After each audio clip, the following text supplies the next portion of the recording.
17,7 millions. C'est le nombre de touristes venus au Japon de janvier à juillet de cette année. Ça représente plus de 65% d'augmentation par rapport à 2023. C'est fou. Fou, mais en même temps je comprends.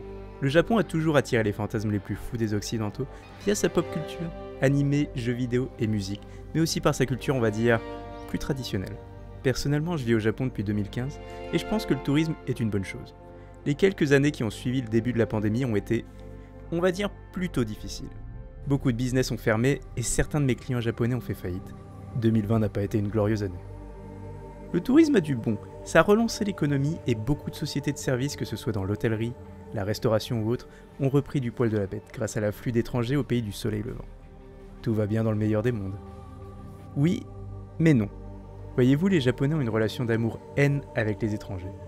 Si nombre de Japonais sont ravis de voir leur compte bancaire repasser dans le vert, ou sont fiers de voir l'intérêt que portent à leur culture ces touristes, beaucoup aimeraient également que ces mêmes touristes ne restent pas trop longtemps ou aillent voir ailleurs. À mon humble avis, cette mentalité découle bien évidemment de l'histoire du Japon.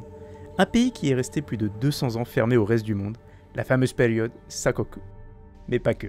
Ça me paraît assez gros de ressortir cette excuse pour l'ensemble des Japonais qui n'ont au final pas vécu cette période, même si je veux bien croire qu'elle influence encore la mentalité des Japonais contemporains. Non. Je crois tout simplement que les Japonais ont peur de ce tourisme de masse, car ils ont peur de perdre leur identité. Identité japonaise qu'ils doivent identifier à des temps meilleurs pour le Japon.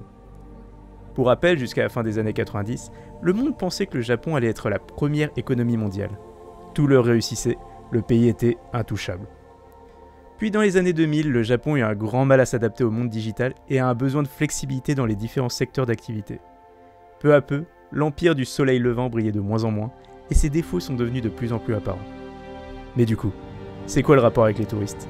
Eh bien en vrai, pas grand chose. Le tourisme en absolu n'a rien à voir avec le déclin potentiel du Japon, mais est un signe fort des temps qui changent. Le temps de l'assurance du travail à vie, de la famille stable ou du modèle économique japonais très fort et révolu. Tout ça a laissé place au déclin démographique, au vieillissement de la population et à une remontée de la concurrence technologique venue d'autres pays comme la Chine ou la Corée du Sud. Après, je dis ça, mais le tourisme a bien sûr ses mauvais côtés aussi. Le surtourisme dans certains lieux comme à Tokyo, Kyoto ou Osaka rend la vie difficile aux locaux. Il vous suffit de tenter de vous balader un vendredi soir à Shibuya pour comprendre. Pareil, la barrière de la langue gêne beaucoup les Japonais. Le pays n'est pas vraiment connu pour sa maîtrise de l'anglais et beaucoup de locaux ont littéralement peur de parler à des étrangers, sous peine de paraître ridicule ou de ne pas pouvoir aider et de se retrouver dans une situation embarrassante. Mais je crois bien que ce qui semble plus agacer les Japonais, c'est le manque d'homogénéité. Le Japon est un pays très homogène, de par sa culture, ses traditions et ses valeurs. L'arrivée massive de touristes qui ne sont pas tous au courant des normes sociétales japonaises dérange et attire le mépris. Évidemment, c'est sans parler des fauteurs de troupes qui viennent volontairement perturber le cours de la vie nippone pour quelques vues sur internet. Non, c'est sûr, les Japonais ont du mal avec les étrangers.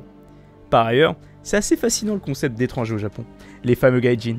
Que ce soit les touristes ou des immigrés comme moi, on n'est ni français, ni belge, ni américain, ni quoi que ce soit. On est des gaijin. Cette masse informe de non-japonais.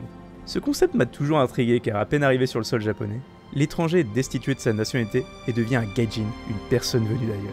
Et en tant que tel, nous sommes tous logés à la même enseigne.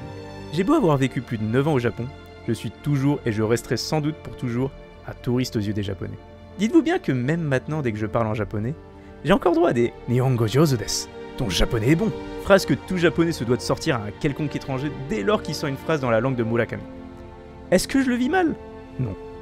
Certes, ça m'agace assez souvent quand on me sort cette phrase, qu'on insiste pour me parler en anglais alors que je ne fais que parler en japonais, ou qu'on me demande quand est-ce que je repars chez moi, mais bon, j'ai choisi de rester car je trouve plus de bonheur que de malheur dans ma vie au Japon. En ce qui concerne les vrais touristes, je suis content qu'ils soient de retour. Ça serait quand même hypocrite de ma part de ne pas les vouloir sur place. J'ai moi-même été touriste du Japon avant d'y vivre. De quel droit je me plaindrais de gens qui veulent découvrir ce pays comme je l'ai découvert ? Je pense pas qu'il y ait trop de tourisme. La frustration de ne pas pouvoir venir pendant près de 4 ans en a motivé plus d'un à venir cette année. Mais je pense que ça va naturellement s'harmoniser et revenir à des chiffres décents. En fin de compte, si les touristes ont un réel intérêt pour le pays qu'ils visitent, connaître un peu des coutumes locales ne fait jamais de mal. Et pour mes amis japonais, ne voyez pas les étrangers comme des ennemis. Si nous sommes ici, en tout cas pour la majorité, c'est au moins par intérêt pour la culture locale et le peuple qui y habite. Certes, les temps sont peut-être moins bons qu'il y a 30 ans, mais pour autant je ne vois pas le Japon disparaître du jour au lendemain. La culture japonaise a été assez forte pour résister pendant des siècles, elle continuera sans doute encore à résister, avec ou sans touristes.